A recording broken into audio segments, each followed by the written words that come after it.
Spoštovani veterinarji, dragi sodelavci in vsi ostali obiskovalci tega posveta. Spremembe v življenju so, kot vidimo, neizogibne in veterinarstvo ni nobena izjema pri tem. Veterinarstvo s področja torej tako doživlja različne spremembe in sicer vedno bolj se širi zavedanje, da je preventiva ključna in da je za visoko stopnjo zdravja živali ter dobrobit zelo pomembna preventiva.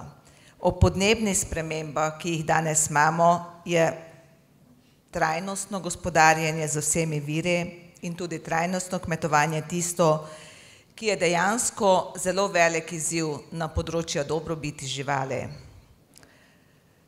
Torej, na same podnebne spremembe verjetno ne moremo vplivati, lahko pa bomo vplivali na to, da se bomo prilagodili tako na področju živinoreje, veterinarstva in pa celotnega kmetijstva.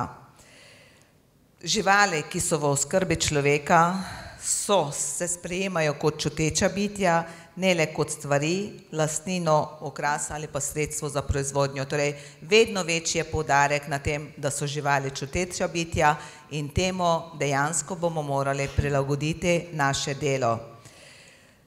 Potem globalizacija in pa podnebne spremembe so tiste, ki dejansko vodijo do tega, da se srečujemo z vedno večjimi izzivi na področju zdravja živali in kar je trenutno nekako najbolj aktualno oziroma nekako najbližje nam, je bolezen, ki je razširjena po celi Evropi in to je afriška prašičja kuga.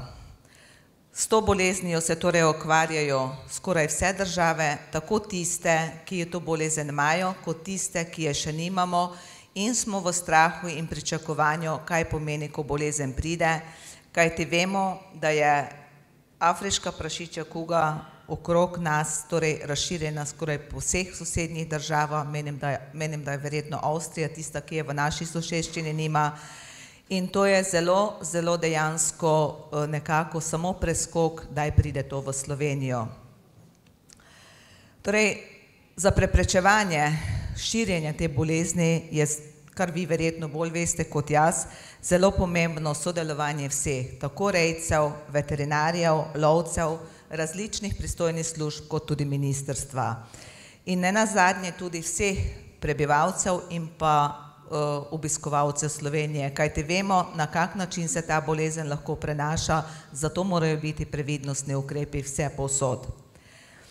Torej, da se zavedamo in pa da dosledno upoštevamo vse te higienske ukrepe, je zelo pomembno tudi na kmetijskih gospodarstva, kajti v primeru, da bolezen se zaenkrat pojavi v Sloveniji, nam lahko to povzroči veliko gospodarsko škodo v prašičereji in strokovne službe morajo biti še zlasti zelo, zelo pozorne in pa aktivne na tem področju. Torej, pri ozaveščanju in izobraževanju rejcev imate veterinarji zelo pomembno vlogo.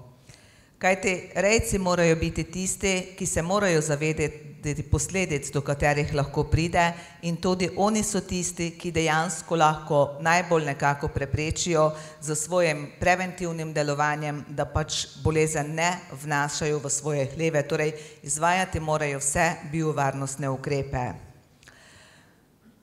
Danes ste se zbrali tukaj predvsem na posvetu z namenom, da obdelate posamezne teme, da pač povedite, kakšne so teme, ki so sedaj aktualne. Tako naj bi bila predstavljena analiza pregledov gospodarstev za preteklo leto, potem pomen in namen statusov čred proste bovino-virusne diareje, novosti na področju poročanja o uporabi protimikrobnih zdravil in novost na področju identifikacije in pa registracije prašičev.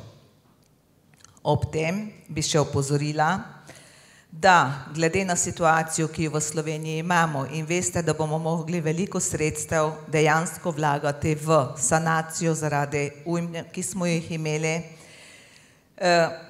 se proračun tako ministrstva kot tudi organov v sestavi v letu 2024 močno krči In s tem bomo morali vsi živeti in tudi preživeti. Zelo pomembno bi pa pri tem še poudarila, da vse tisto, kar smo za leto 2023 planirali, da tudi realiziramo, kajti na ta način imamo dejansko že nekaj zadev, ki jih je potrebno realizirati in da potem vsaj to v letošnjem letu do konca realiziramo. Torej, na današnjem posvetu vam želim predvsem uspešno delo, ampak sejem je vedno bil nekako sejem za druženje in pa izmenjavo izkušenj. Torej, predvsem vam želim, da se danes družite, izmenjate izkušnje, si poveste en drugemu kaj lepega, veselega in na ta način zaključite tudi ta dan. Za danes so nam spet napovedane ujme, slabo vreme, upajmo, da se ne bo nič od tega realiziralo in da bo dejansko situacija boljša, kot je bila v preteklih dneh. Jaz vam pa želim res lepo posvetovanje. Hvala.